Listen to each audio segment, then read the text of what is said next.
Assalamualaikum warahmatullahi wabarakatuh. Apa kabar anak-anak? Semoga semuanya sehat dan luar biasa. Bersama Munafita, hari ini kita akan belajar materi objek IPA dan pengamatannya. Tujuan pembelajaran pada kesempatan ini adalah 1, 2, 3,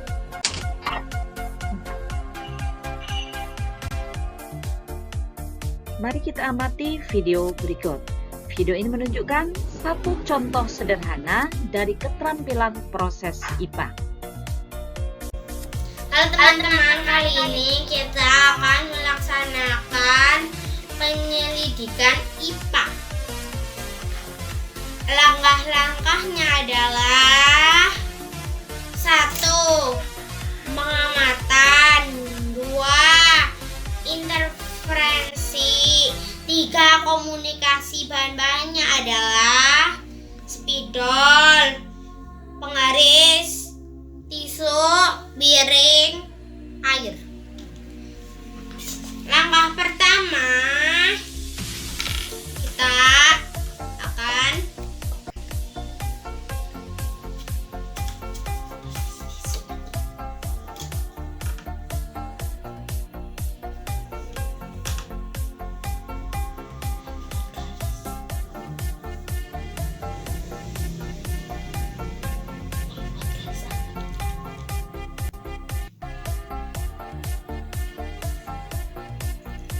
kurang lebihnya seperti ini ya guys. Kita sudah membuat garis seperti ini.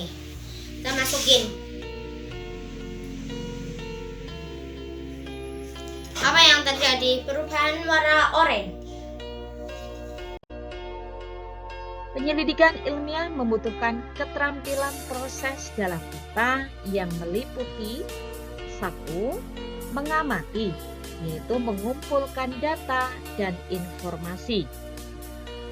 Yang kedua, membuat inferensi, yaitu menjelaskan pola atau hubungan antar aspek yang diamati serta membuat prediksi. Yang ketiga, mengkomunikasikan, yaitu menyampaikan hasil penyelidikan baik secara lisan maupun tulisan. Apa sajakah sikap yang dimiliki oleh seorang peneliti? Yang pertama adalah teliti. Yang kedua, harus memiliki sifat sabar. Yang ketiga, memiliki rasa ingin tahu yang tinggi. Yang keempat, bersifat objektif. Dan yang kelima, bersifat tenang. Apakah manfaat belajar IPA? Ya, dengan belajar IPA, kalian akan mampu yang pertama, meningkatkan kualitas hidup. Sebagai contoh, kita amati gambar seorang anak yang sedang menanam, kemudian dia memiliki pertanyaan, apakah bunga yang ditanam akan tumbuh? Yang kedua, dengan belajar IPA kita akan mampu memahami berbagai hal di sekitar kita. Misalkan, kita jadi tahu mengapa matahari bersinar. Yang ketiga adalah dapat menyelesaikan masalah. Kalian lihat di gambar ada seorang anak yang duduk termenung, kemudian dia bertanya bagaimana mendapatkan air bersih dari air keruh. Kemudian manfaat yang keempat adalah berpikir logis dan sistematis. Kalian amati di sini ada seorang anak yang sedang melakukan penelitian, kemudian dia bertanya, kalau datanya seperti ini, kira-kira bagaimana kesimpulannya? Baiklah, setelah tadi kita belajar tentang keterampilan proses IPA dan manfaat belajar IPA, maka kita lanjutkan dengan pengukuran sebagai bagian dari pengamatan. Apa kegiatan mengukur itu anak-anak? Betul jawaban kalian. Mengukur adalah kegiatan membandingkan suatu besaran yang diukur dengan besaran sejenis yang dipakai sebagai satuan. Pada kegiatan pengukuran, kita mengenal besaran dan satuan. Apakah besaran itu? Besaran adalah sesuatu yang dapat diukur dan dinyatakan dengan angka. Sedangkan satuan adalah suatu pembanding dalam pengukuran. Ya, untuk memahami tentang besaran dan satuan, mari kita ikuti ilustrasi berikut. Arif diminta ibunya untuk membeli gula di warung. Penjaga warung menimbang gula menggunakan anak timbangan 1 kg dan 250 gram. Kalau ini kita gabungkan menjadi satuan kilogram, maka senilai dengan 1,25 kg. Pertanyaannya adalah yang A, alat ukur apakah yang digunakan? Apa alat ukurnya anak-anak? Betul sekali, timbangan. Kemudian yang B, apakah yang dilakukan penjaga warung dalam pengukuran tersebut? Apa yang dilakukan anak-anak? Yes, proses menimbang. Kemudian yang C, apakah yang diukur berat ataukah massa? Apa jawaban kalian anak-anak? Ya, betul, massa. Kok massa, Bu? Kenapa? Karena massa suatu benda itu ditentukan oleh kandungan materinya dan tidak mengalami perubahan meskipun kedudukannya berubah. Jadi, dalam hal ini gula yang diukur oleh timbangan ini ya adalah massa karena menunjukkan kandungan materi gula.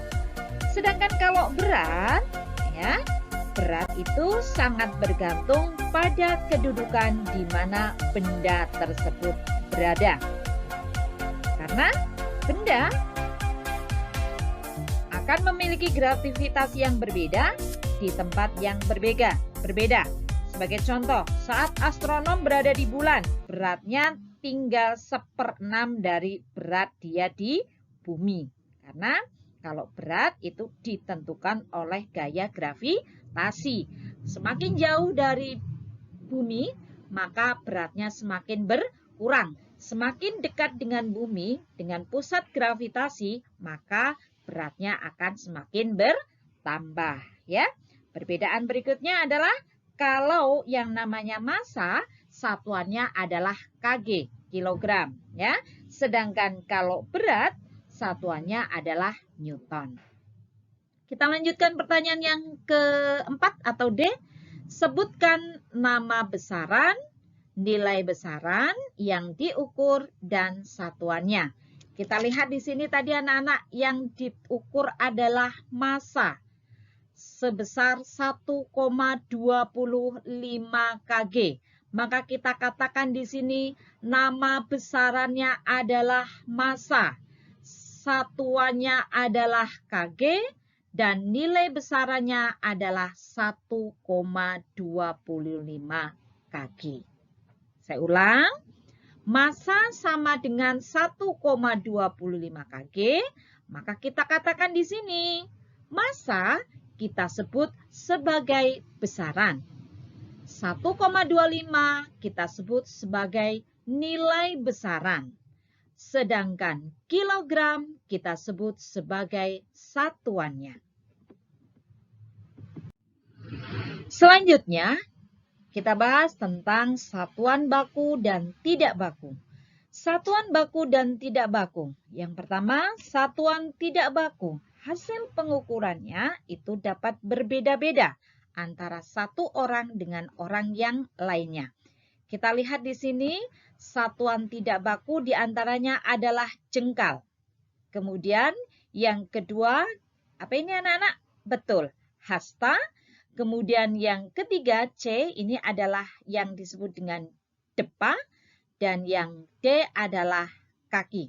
Kalau kita gunakan untuk setiap orang itu ukurannya berbeda-beda. Maka kita katakan satuan tidak baku, hasil pengukurannya itu dapat berbeda-beda. Berbeda dengan satuan baku yang hasil pengukurannya bersifat tetap. Sebagai contohnya di sini adalah penggaris. Antara satu orang dengan orang yang lain, hasil pengukurannya itu relatif sama. Sehingga kita sebut hasil pengukuran dari satuan baku itu bersifat tetap. Selanjutnya, kita bahas tentang besaran. Jenis-jenis besaran dikelompokkan menjadi dua, ada besaran pokok dan ada besaran turunan. Kita bahas yang pertama terlebih dahulu, yaitu besaran pokok. Apakah besaran pokok itu anak-anak? Ya, betul sekali. Besaran yang satuannya telah ditetapkan terlebih dahulu dan tidak diturunkan dari besaran lain.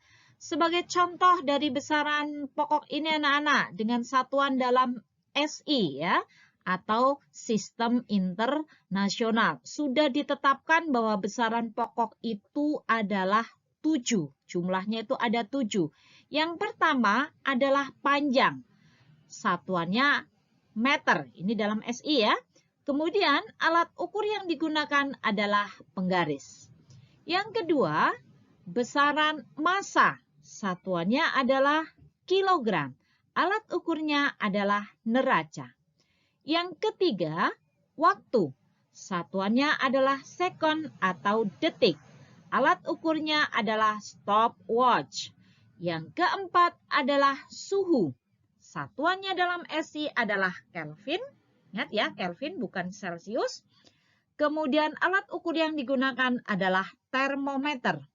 Yang kelima adalah kuat arus. Satuannya ampere. Alat ukurnya amperemeter.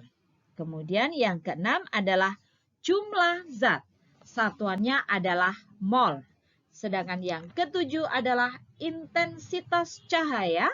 Satuannya kandela. Alat ukurnya adalah light meter. Jadi ini mestinya harus hafal di luar kepala ya.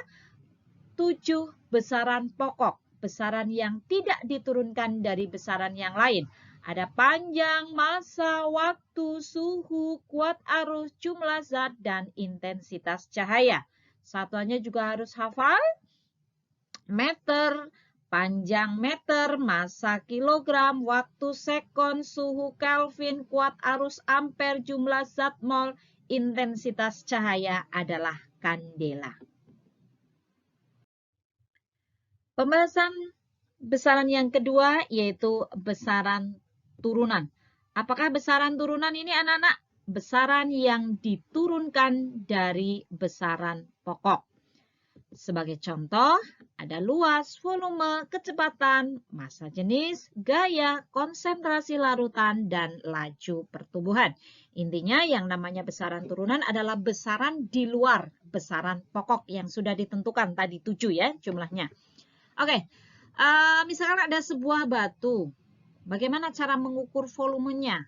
Kita lihat ilustrasinya anak-anak. Di sini ada sebuah batu. Bagaimana caranya? Kan bentuknya tidak teratur. Kalau bentuknya seperti kubus, seperti balok, seperti bola, kita bisa mengukurnya dengan menggunakan rumus ya. Tetapi ini bentuknya tidak teratur, maka kita tidak bisa menggunakan rumus itu. Maka kita gunakan gelas berpancuran. Langkah awal, kita masukkan air ke dalam gelas berpancuran. Setelah itu, kita masukkan batunya ke dalam gelas yang sudah diisi air tersebut. Maka secara otomatis, kira-kira apa yang terjadi anak-anak? Ya, betul. Airnya akan tumpah dan tumpahan air itu kita tampung dalam sebuah gelas ukur. Kita lihat volumenya, maka volume yang tertulis di situ adalah volume dari batu yang ukurannya tidak teratur. Pengukuran seperti ini kita sebut sebagai pengukuran yang tidak langsung.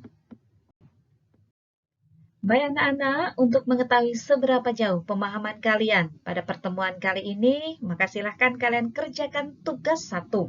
Ya, kerjakan dan kumpulkan kepada Bapak Ibu guru kalian masing-masing.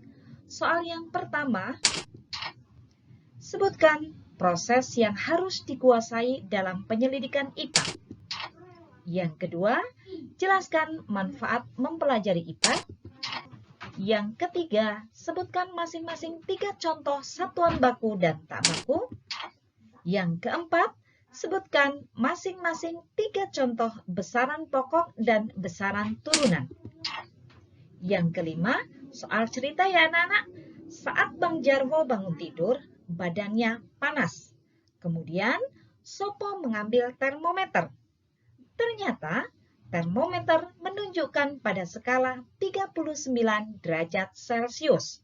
Karena itu, Sopo bergegas mengantar ke puskesmas yang berjarak 3 km dari rumahnya. Tentukan besaran, nilai besaran, dan satuan yang kalian temukan pada cerita tersebut. Oke, usai sudah pembahasan kita pada pertemuan hari ini. Semoga bermanfaat. Salam sehat, terus semangat. Assalamualaikum warahmatullahi wabarakatuh.